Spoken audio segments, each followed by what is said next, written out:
بسم الله الرحمن الرحيم. ألف لام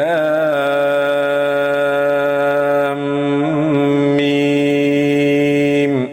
تلك آيات الكتاب الحكيم.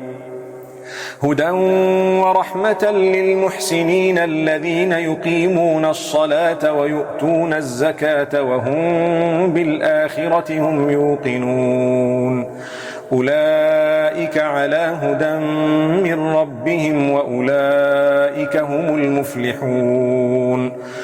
ومن الناس من يشتري لهو الحديث ليضل عن سبيل الله بغير علم ويتخذها هزوا أولئك لهم عذاب مهين.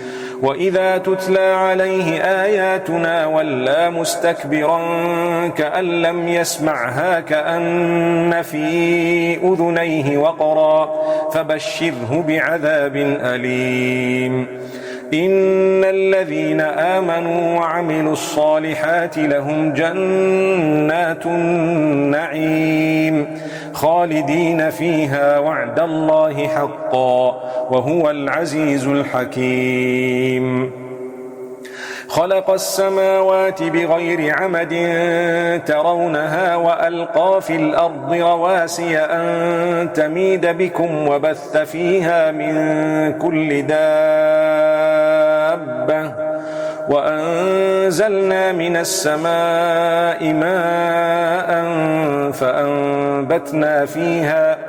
فأنبتنا فيها من كل زوج كريم.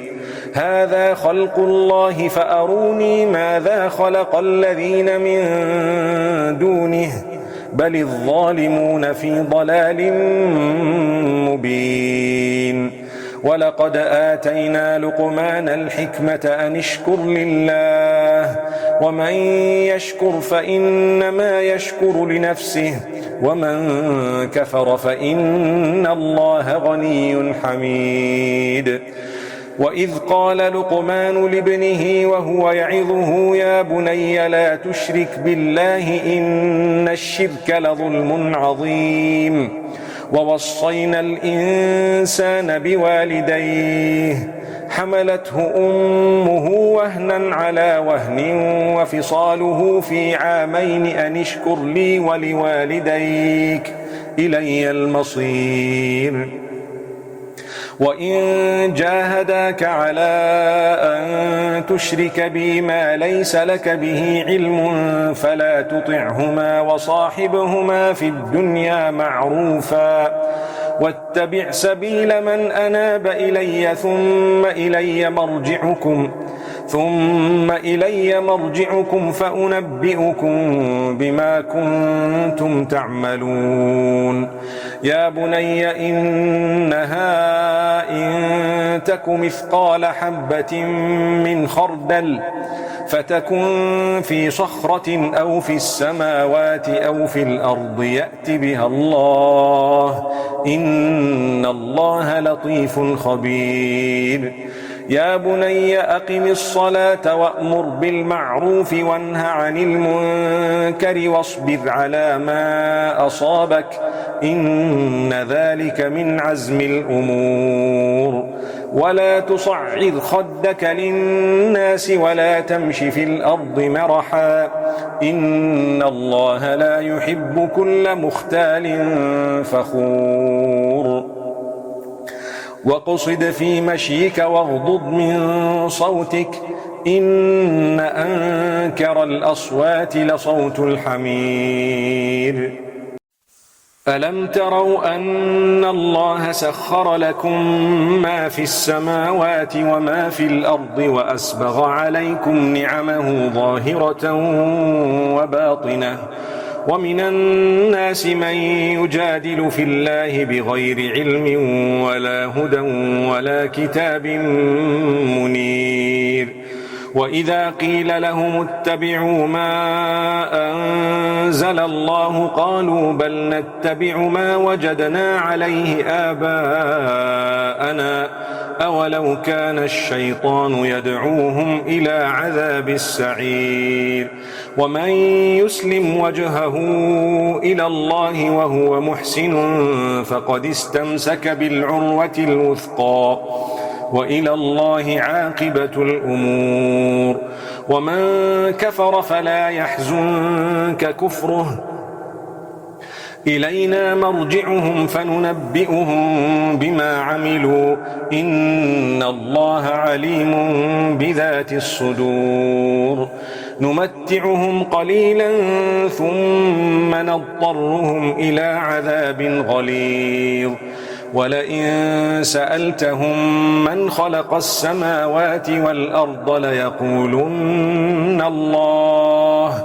قل الحمد لله بل أكثرهم لا يعلمون لله ما في السماوات والأرض إن الله هو الغني الحميد ولو أن ما في الأرض من شجرة أقلام والبحر يمده من بعده 7 أبحر ما نفدت كلمات الله إن الله عزيز حكيم ما خلقكم ولا بعثكم إلا كنفس واحدة إن الله سميع بصير ألم تر أن الله يولج الليل في النهار ويولج النهار في الليل وسخر الشمس والقمر كل يجري إلى أجل مسمى وأن الله بما تعملون خبير ذلك بأن الله هو الحق وأن ما يدعون من دونه الباطل وأن الله هو العلي الكبير ألم تر أن الفلك تجري في البحر بنعمة الله ليريكم من آياته إن في ذلك لآيات لكل صبار شكور وإذا غشيهم موج كالظلل دعوا الله مخلصين له الدين فلما نجاهم إلى البر فمنهم مقتصد وما يجحد بآياتنا إلا كل ختار كفور يا أيها الناس اتقوا ربكم واخشوا يوما لا يجزي والد عن